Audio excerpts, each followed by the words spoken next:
Hey, folks. Well, I'm still obviously for the next 5 or 6 weeks out of the projects and adventures. So today's video is going to be a little more of a rant again. And first off, I'd like to figure out how every other state in the union has 99% reporting in, and we know the results.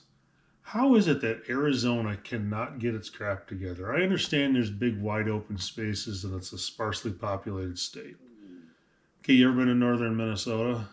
It's a sparsely populated area and there's big, wide open spaces. Figure it out, people. Arizona, get your crap counted so we know who wins the Senate seat.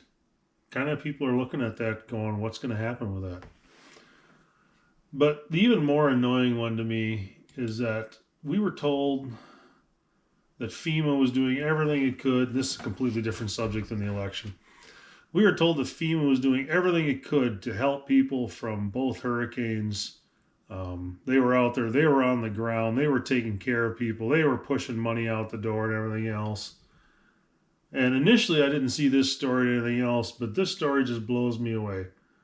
FEMA official told workers to avoid homes with Trump signs during hurricane. And the Democrats had the guts to try and tell us that they're worried about Trump weaponizing the government against other people. I mean, think about that. A government agency was telling its own workers to avoid people that had a Trump sign in their front yard. And you think that's not weaponizing the federal government against your political opponents? It just amazes me. Now, apparently, the person's been fired, as they well should be. I mean, I work for a state agency, not obviously FEMA or anything like that, but if I did something like that, I'd be terminated immediately. It just amazes me that the Democrat media and the liberal media goes to such lengths to accuse Republicans and conservatives and Donald Trump in general of all these horrible things. And amazingly enough, it's what they're doing themselves. They're actually doing the things they're accusing everybody else of. I've got a decent number of friends who are liberal Democrats. I get along with them fine. We can have good conversations. But the amount of just vitriol and hatred I've seen spewed during this election from one side, for the most part, I'm sure conservatives have their people out there too, but I mean, you have your Joy Reids and your people on The View, and I mean, the amount of hatred I have seen spewed this election is amazing. And I am so thankful that we had a what I term an overwhelming victory for Trump, because I think that is the only thing that stopped the hardcore progressive liberals from rioting and burning cities.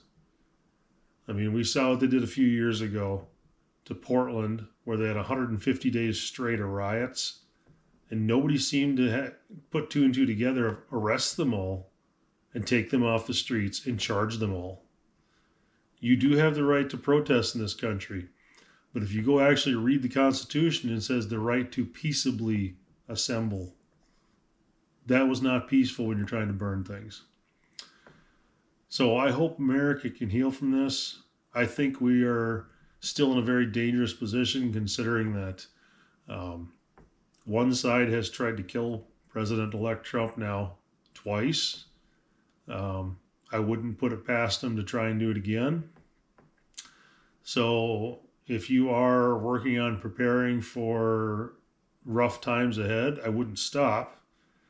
I mean, the very least you can do is 4 or 5 cases of water, have a couple of weeks of food on hand, and a way to protect it, even if that's just a 12 gauge Mossberg. They're cheap and you get ammunitions all over for them. At least then you're not hoping and praying that FEMA can come in and rescue you, and if they see a Trump sign in your yard, they're going to walk right past you.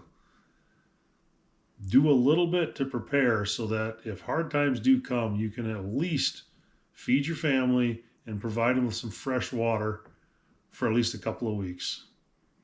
All right, hit the subscribe, hit the like button. Hopefully, I'll get back into some projects when the arm is healed up and so the cast comes off in 5 weeks, and then I'm braced for a little while. But then I'll be able to start actually doing some projects. Of course, it'll be the middle of winter here in Minnesota, so it might be a little while after that yet. So we'll see everybody around.